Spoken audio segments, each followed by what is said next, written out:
दरवाजा खुला है, अंदर आ जाओ।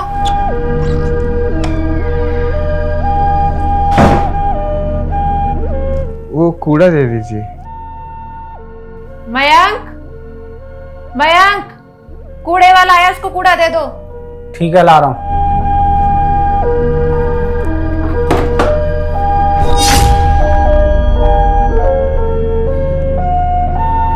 ये लो भैया कूड़ा। अरे सुमित तू? नहीं साहब, आपको कोई गलतफहमी है, मैं कोई सुमित नहीं हूँ। ऐसा हो ही नहीं सकता, तू सुमित है। वो साहब, मैंने बोला ना, आपको गलतफहमी हुई है, मैं कोई सुमित नहीं हूँ। शायद तेरी एक गलतफहमी होगी कि मैं तुझे पहचान नहीं पा रहा। हम स्कूल के बाद मिले नहीं, इसका मतलब ये नहीं कि मैं तेरा चेहरा भूल जाऊंगा। मुझे अच्छे से याद है कि तू सुमित ही है, समझा? मैं सुमित ही हूँ। लेकिन सुमित, तेरी ऐसी हालत कैसे हो गई? तेरे पापा का तो अच्छा खासा बिजनेस था, तुम लोग अच्छा खासा पैसा कमाते थे, लेकिन एकदम से ये कूड़े वाले का काम।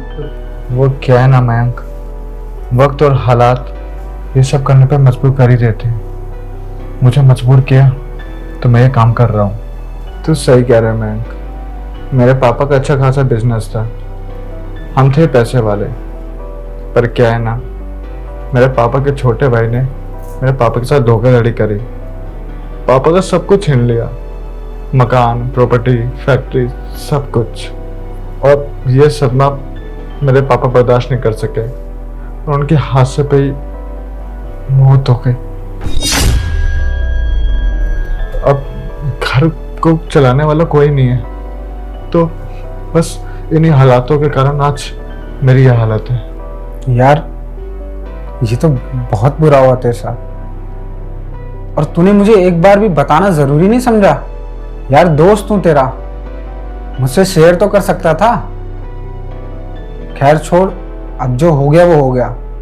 अब तू ये कूड़े का काम नहीं करेगा, अब से तू मेरे साथ यहाँ मेरे फ्लैट पर ही रहेगा। और जब तक तुझे कोई अच्छी नौकरी नहीं मिल जाती तब तक तेरा सब कुछ खर्चा वगैरह मैं देखूंगा। नहीं नहीं, मैं तुम लोगों के साथ कैसे रह सकता हूँ? ये यहाँ के लोग, सोसाइटी वाले सब क्या सोचेंगे कि मयंक का दोस्त ये कचरे वाला है। मैं तुम्हारे साथ नहीं रह सकता। हाँ, सही तो कह रहा है ये। और हाँ मयंक, तुम्हारे जो मन में आ रहा है तुम वो किए जा रहे हो। तुम्हारा दिमाग ठीक है कि नहीं? एक बात बताओ, मैं तुम्हारी कुछ लगती हूँ कि नहीं? क्या अपनी मर्जी से सारे डिसीजन तुमको खुद को लेने? सोसाइटी के बारे में सोचा है कभी कि अगर ये कूड़े वाला हमारे घर में रहेगा तो लोग क्या कहेंगे? अरे लोगों की छोड़ो, मेरे मम्मी पापा, मेरे फ्रेंड्स, मेरे रिलेटिव।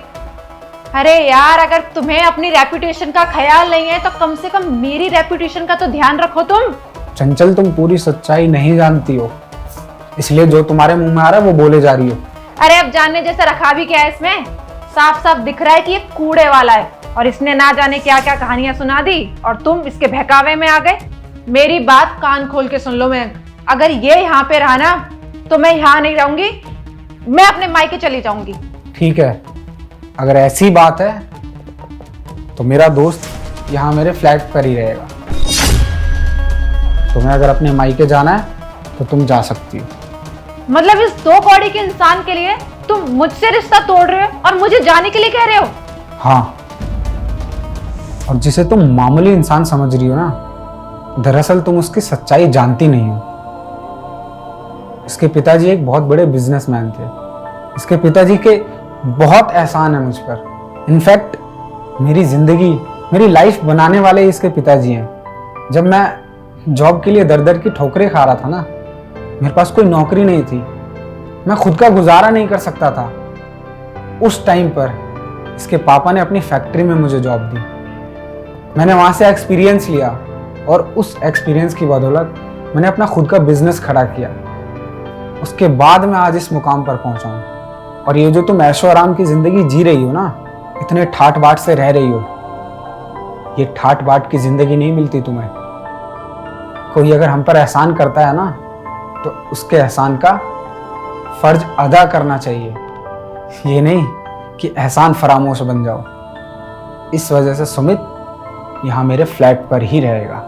हाँ, अगर तुम्हें जाना है तो तुम जा सकती हो, मुझे उसमें कोई प्रॉब्लम नहीं। और सुमित, तू सोसाइटी की टेंशन छोड़ दे। अरे यार, सोसाइटी का तो काम ही है कुछ ना कुछ कहेगी। ऐसा जरूरी तो नहीं कि एक अमीर इंसान का दोस्त एक गरीब नहीं हो सकता। और तू कौन सा यार शुरू से गरीब था, वो तो मजबूरी, वक्त और हालातों ने तेरे साथ ऐसा किया, तब तू आज मजबूर है। और एक सच्चे दोस्त का फर्ज होता है कि अपने दोस्त के साथ दोस्ती निभाए। अरे आज तेरा बुरा टाइम है, तो मेरा दोस्त होने के नाते मेरा ये फर्ज बनता है कि मैं तेरे साथ कदम से कदम मिलाकर चलूं। असल में दोस्ती की परिभाषा तो यही है ना भाई, यही एक ऐसा इकलौता रिश्ता है जिसे इंसान खुद चुनता है। इसे चुनने के लिए किसी का दबाव नहीं चाहिए होता है। इसलिए भाई, तू इन सब की टेंशन छोड़ दे और आज से मेरे साथ रह, जब तक तू सक्सेस नहीं हो जाता तब तक। Thank you Mayank. तुझे नहीं पता, तूने ये काम करके मुझ पर बहुत बड़ा एहसान किया है। कर दी ना छोटी बात। तू भी ना यार, दोस्तों को कोई थैंक यू बोलता है क्या? चल अब इमोशनल मत कर, चला।